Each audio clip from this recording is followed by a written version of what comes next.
Salam happy couple, jumpa lagi dalam program Pernikahan Bahagia. Kali ini dalam episode kerjasama YKB GKI TV dengan Bina Warga bersama saya, Hendra Setia Prasaja. Ada banyak cara menikmati kopi.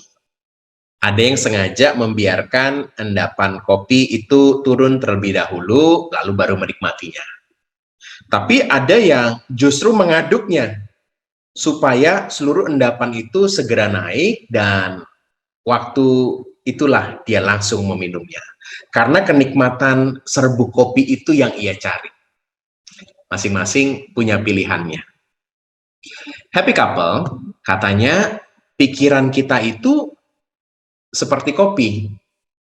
Ada banyak pengalaman-pengalaman yang tidak bisa hilang dalam pikiran kita dan dia mengendap pada bagian bawah dan sesekali dia bisa naik ke permukaan.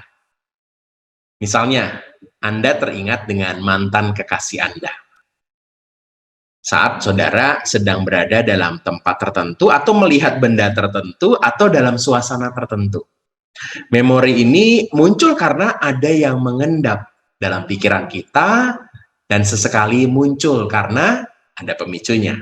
Ini namanya memori kolektif.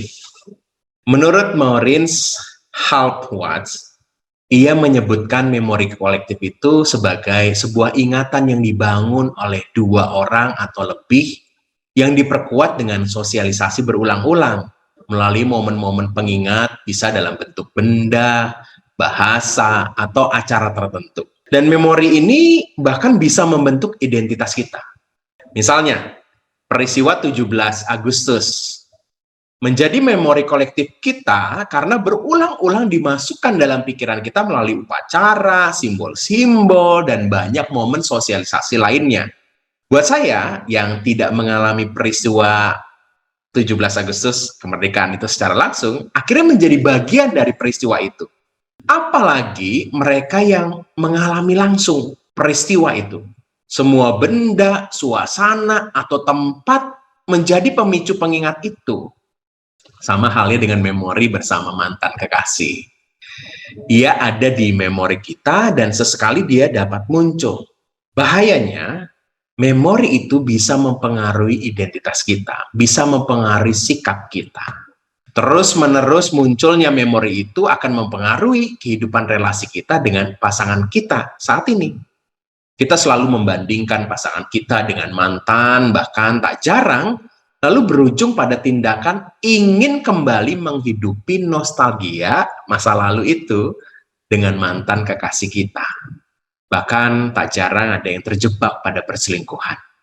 Dari mulai perselingkuhan emosional hingga yang merobek cinta dengan pasangan kita.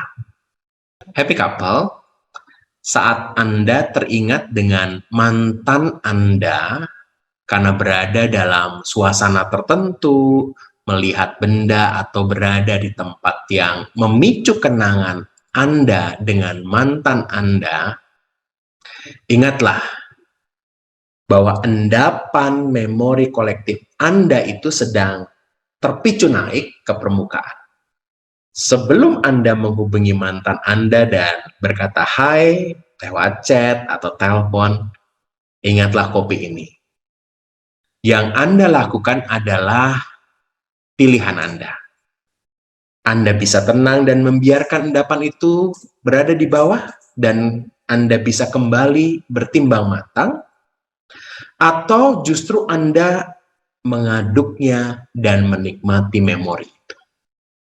Saudara, pastinya kita ingin supaya kita hidup dalam teguh, dalam ikatan cinta yang Tuhan boleh persatukan kita dengan pasangan kita.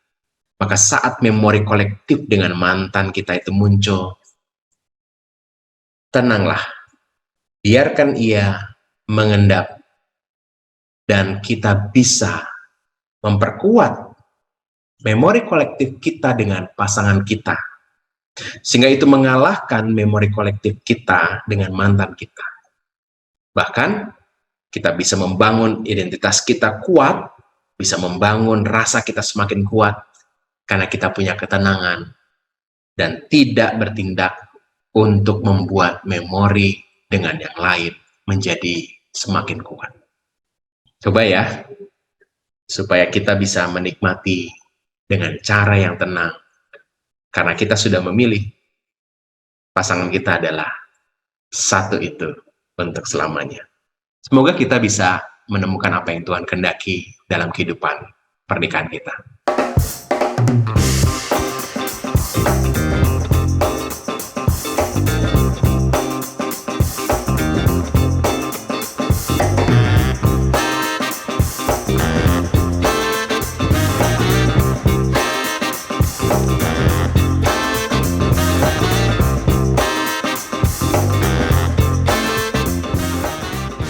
Sahabat, mari dukung pelayanan dan pekabaran Injil melalui YKB dengan membagikan link acara ini kepada sebanyak mungkin orang. Dukungan juga dapat saudara lakukan dengan mentransfer dukungan finansial ke rekening BCA ke nomor 450 305 2990 450 305 2990 atas nama Yayasan Komunikasi Bersama.